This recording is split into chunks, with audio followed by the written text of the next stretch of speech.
भैया तुम्ही माझ्यासाठी नॉनव्हेज सोडणार? किती भारी आहात तुम्ही. भारी बिरी काही नाहीये, एक नंबरचा फेकाड्या आहे. फेकाड्या नाही बोलायचं. मी ठरवलं तर काही करू शकतो. हवं तर लावतेस का बेट? राहू दे बेट लावू नको, सुगाच तोंडावर पडशील. नाही पडणार. बोल लावतेस बेट? हा चल लावते. मी जिंकलो तर काय करशील? काही करेन, तू बोल. अरे जे काय करायचं ते नंतर करा ना, आधी लग्न तर होऊ दे. हा लग्न लग्न करशील माझ्या बरोबर? बोल आहेस तयार? अरे हा करेन, ठीक आहे. अरे खोटारडी आहेस तू, नंतर पलटी मारलीस तर? हो का? बर मग एक काम करूयात, आपण आधी लग्न करूयात आणि मग 6 महिने तू नॉनव्हेज सोडायचंस. तू जर नॉनव्हेज सोडलं नाहीस तर मी तुला सोडीन, आपलं लग्न मोडलं. बोल, आहे का हिम्मत?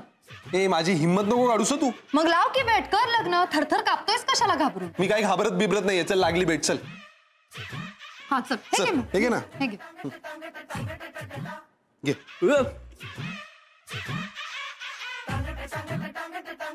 डन. डन. आजी आजी पाय आशीर्वाद द्या. पडतो. अरे नुपूर.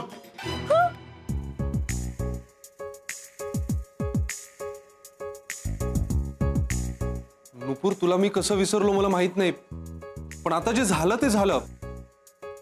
तू प्लीज मला समजून घे आणि मला माफ कर. तुमच्या सगळ्यांचीच माफी मागतो. खरंच नुपूर सॉरी, पण मला खरंच बघायचं की हा सोलार पुत्र त्याचं वचन पाळू शकतो की नाही, आणि त्यानिमित्ताने तुलाही कळेल ना की हा तुझ्यासाठी योग्य होता की नव्हता. चल जाते मी, आणि आता नक्की फोन करत राही ना. नुपूर येतो, आणि काळजी करू नकोस, तुझंही लग्न लवकरच होईल. हो लगेच होईल. हो हा. चला येतो. हा चल ग वेजगन्ने, चला लवकर. आणि आता घोड्यासारखी उधळू नकोस लगेच. तू परत घोड्याला मध्ये आणलंस? मग? तुला सांगितलं ना प्राण्यांना मध्ये आणत जाऊ नकोस आपल्या. अरे पण प्राण्यांना मध्ये आणलं तर काय होतंय? का तू ऐकतच नसतोस? आपली बेट होती की प्राण्यांना ताटात आणि पोटात घ्यायचं नाही. सो सॉरी माय डिअर नक्टू, पण मी तरी काय करणार सांग. आता मिया बीबी राजी तो क्या करेगी आजी. पण नक्टू मला तू इतकी आवडतेस ना, मी तुझ्यासाठी जरूर स्थळ बघणार आहे.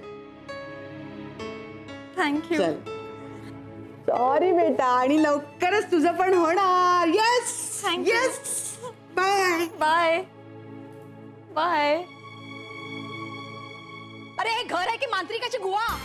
अंधारे धुपारे. माझ्या श्रद्धेबद्दल बोलायचं नाहीये, ते झाड माझी श्रद्धा आहे. हा हो का? झाड 17 वेळा ते धागे दोरे गुंडाळत राहतात, 17 वेळा ते घंटीची टन टन टन टन टन टन. अरे एवढा त्रास होतोय तर कानात पोळे घाला ना. कामं करायची का? आम्हाला कामं नाही काय कामं करता घरामध्ये तुम्ही? एवढी श्रद्धाळू बाई म्हणते स्वतःला.